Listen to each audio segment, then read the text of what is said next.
professora Viviane Cristina Cândido, que veio participar, nos deu, né, a honra de participar da primeira defesa de tese do programa de pós-graduação em Ciências da Religião, né, do programa de pós-graduação em Religião da PUC Minas. E foi a tese da Jaqueline, né, que discutiu a questão da educação infantil, o ensino religioso na educação infantil. Ô Viana, você pesquisou também sobre o ensino religioso no seu mestrado e doutorado, né? Uhum. Você tratou de quê nessa sua pesquisa? Então, muito interessante, Paulo. Eu fico muito agradecida por esse convite, por estar aqui. Foi uma alegria muito grande, realmente, ver o trabalho da Jaqueline, né? Um trabalho realmente de muito peso, né? Muito importante, principalmente para esse momento do ensino religioso.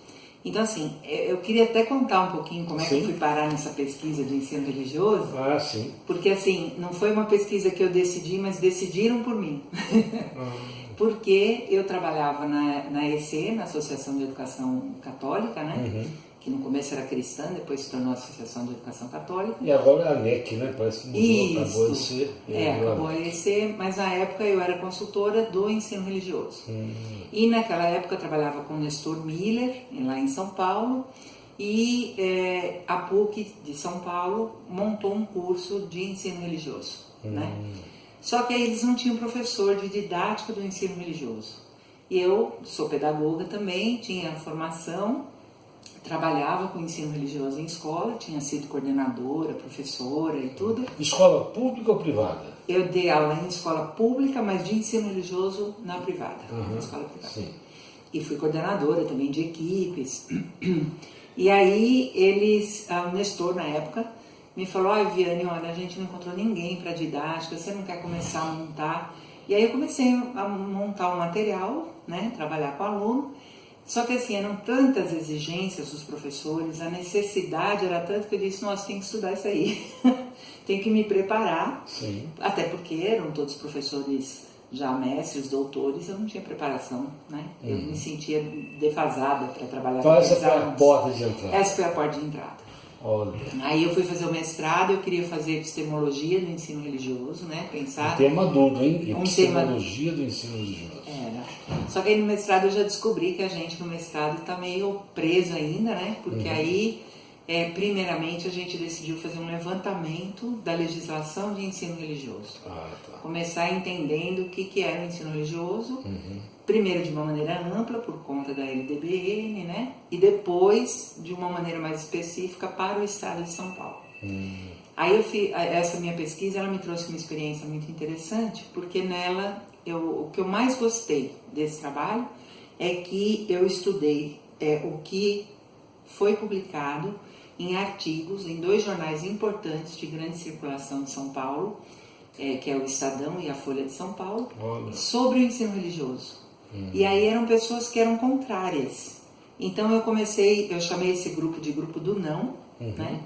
E comecei a estudar o que eles estavam falando e tentar pensar que resposta nós poderíamos dar de dentro do ensino religioso para aqueles que diziam: escuta, mas precisa ser religioso para ter ética, precisa ser religioso para encontrar o sentido da vida. Olha. Então, essa pesquisa era uma pesquisa, no princípio, levantamento da legislação, mas ela acabou me trazendo esse elemento que era o grupo do não. Isso foi publicado? Saiu publicado pela UFPB. A UFPB. Saiu publicado lá pela UFPB. Recuperar essa referência. Porque era um levantamento, ainda que numa parte ele se tornou só para o estado de São Paulo, falando especificamente daquela legislação, mas eu creio que essa contribuição do grupo do não, a leitura, né, do panorama geral, ela foi interessante. E aí depois eu fui para o mestrado, para o doutorado, aí eu escolhi Ciências das Religiões, porque eu queria entender mais das religiões. E você fez em que universidade? Aí eu fiz na PUC de São Paulo. PUC de São Paulo. E aí fui pensar em epistemologia. Então aí a gente escolheu um autor, que é pouco conhecido no Brasil, mas que me trouxe um referencial, que é o Franz Rosenzweig. E a partir dele do conhecimento em Ciências das Religiões, eu fui elaborando um trabalho e organizando também o ensino religioso a partir de algumas teses. Então, nesse trabalho, eu defendo que o ensino religioso ele deve ser área do conhecimento, né? Então ele não é um trabalho de proselitismo, nem pensar, né? Então é uma área de conhecimento. Eu tratei um pouco de onde essa área se instala, né? A partir do que ela vai falar. Depois eu acho que uma tese importante também que a gente levantou foi de onde o professor deveria ter a sua formação. E aí eu falo da ciência das religiões também, como a Jaque também apontou aqui. Sim. Mas eu levanto na tese um problema que é a questão assim, de que na ciência das religiões, ao menos como a gente trabalhava na PUC, nós tínhamos ela com diferentes ciências atuando, e aí eu ficava pensando assim, mas a partir de que lugar nós vamos conseguir formar o professor? Porque senão ele vai ter que ser antropólogo, sociólogo, ter todas as ciências, né? E aí no trabalho, na época eu estava com um trabalho com a filosofia, né, da religião.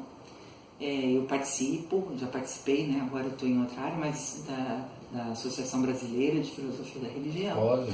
E aí a gente, a partir daí, considerou que a filosofia seria o ingresso para a ciência das religiões e depois para o professor, aquele que estivesse fazendo a sua formação, ter um referencial para ir para todas as outras ciências. Porque aqui, interessante, aqui em Minas, né, pelo menos no nosso grupo de pesquisa, a gente tem defendido uma concepção de ciência da religião no sentido amplo, de ciências, né, não só as ciências clássicas, duras, né, ou seja, a filosofia, ela compõe esse campo da ciência da religião, a teologia também. E aí, no caso da formação de professores, a gente acha que é fundamental, pela própria natureza interdisciplinar das ciências da religião, veja, ciências da religião, mas que é necessário um pé muito forte no campo da pedagogia, porque vai ser docente, ele vai, né, ser educador. Então, a gente acabou de elaborar, né, um projeto de curso, foi apresentado uma licenciatura em EAD, em Ciência da Religião, mas com uma carga horária muito significativa no campo pedagógico. Eu acho que isso realmente, até agora, né, na defesa da Jaque, da Jaqueline, isso apareceu, e eu achei bastante interessante, acho que sim. Quer dizer, naquele momento em que fiz, agora eu tive, né, a alegria de ter o contato com o Padre Gruen, né, que é um inspirador assim, do ensino religioso, e conversando com ele dizia, mas esse do livro que vocês estão citando não sou eu, né? Já pensei já muito, passou. Já passou. Então, de repente, você está me fazendo voltar lá para aquele trabalho e pensar isso. Naquele momento eu era aluna da ciência das religiões, vendo todas aquelas discussões, e às vezes elas também não eram convergentes, né? Eram divergentes até. E aí eu dizia, bom, eu estou perdida agora, um professor, se a gente vai pensar que o professor do ensino religioso vai passar por isso, como é que ele vai ficar? Né? Mas naquele momento eu não consegui trazer a ideia da pedagogia, que eu acho que é importante. Agora, a gente estava conversando sobre esse autor Franz Rosenzweig, né? E você me falava de um conceito do outro muito interessante. Como é que é a ideia desse autor? Eu gosto muito do Franz Rosenzweig, né? Agora que ele está começando a aparecer aí em alguns artigos no Brasil, mas a publicação dele em inglês, alemão e espanhol, mas em espanhol já é um alento às vezes, né? E eu mesmo li em espanhol, porque a tradução é melhor do trabalho dele, eu achei, né? Enfim, para dizer que tem alguma coisa próxima. Mas o Franz Rosenzweig tem uma compreensão assim, ele fala que o outro não tem apenas ouvido, o outro fala. Então não é só o rosto de Levinas. Não é só o rosto. Mas também a fala. É a fala. Esse falar é que na verdade é o outro mesmo. Esse falar é como ele se apresenta, é como ele chega a você, e se você o escuta a partir dessa fala verdadeira, colocada na realidade, né? Você realmente está num convívio com o outro. E esse falar é o que nos torna realmente assim, seres que precisam prestar atenção para a alteridade. Não é uma coisa que a gente faz naturalmente. Porque naturalmente você passa, a pessoa fala, você escuta o que você quer, não tudo, mas de repente ele está dizendo assim, não, essa pessoa não é só ouvido, ela fala, né? E escutar realmente é, no fundo, prestar atenção em quem é essa pessoa. Então, educar nessa perspectiva é fundamental para a cidadania. Fundamental.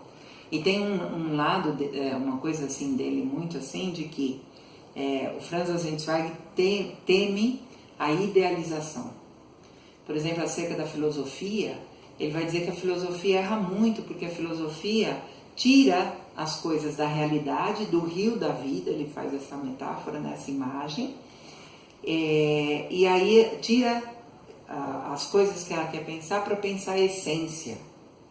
E no fundo ele vai dizer assim, não, as coisas têm que ser entendidas, e aí os 3 grandes pilares, né, homem, mundo e Deus, têm que ser compreendidos dentro desse rio, em movimento. Porque aí eu acho a coisa mais interessante, quando você tira do movimento, não é mais a coisa. Né? Então você precisa pensar sobre elas a partir da própria experiência, da própria vivência. Isso não é idealizar, isso é olhar para a realidade. Eu acho que isso nos falta muito, né? Você acha que isso é fundamental para o ensino religioso hoje? Eu acho. Tem que ter experiência, tem experiência no sentido de vivências mesmo. A escola é um espaço-tempo de relações. Então essas relações precisam acontecer, a gente precisa trabalhar a partir delas, né? E é aí que a gente inventa e reinventa. Agora, a gente querer fazer um ensino religioso que não está neste lugar das relações, que não considera o outro, que não coloca essas motivações primeiras, a gente não está fazendo um ensino religioso, a gente está andando na contracorrente ou fazendo o que o Rosenzweig falou, tirando e pensando, o que é isto, ao invés de vivenciar. Viviane, muito obrigado. Eu que agradeço. E eu já queria fazer um convite, que é o seguinte, nós temos um número na Revista Horizonte, para o ano que vem, sobre educação e religião. Eu já queria te provocar a submeter um artigo sobre essa questão, porque eu acho que todos nós precisamos conhecer, né, essa ideia do Franz e de tudo aquilo que você também já produziu sobre o ensino religioso. Eu te agradeço a sua vinda a Belo Horizonte, e agora a gente tem que estreitar mais os contatos aqui e frequentar mais Minas, né, e o nosso grupo de pesquisa aqui. Vai ser uma alegria, foi muito bom estar aqui hoje, ver um trabalho de tanta qualidade, e eu quero te parabenizar. A Jaqueline, que também está de parabéns pela tese dela, né? Sem dúvida. Tá, muito obrigado, Viviane, e boa viagem para você. Muito obrigado. Ok, obrigado.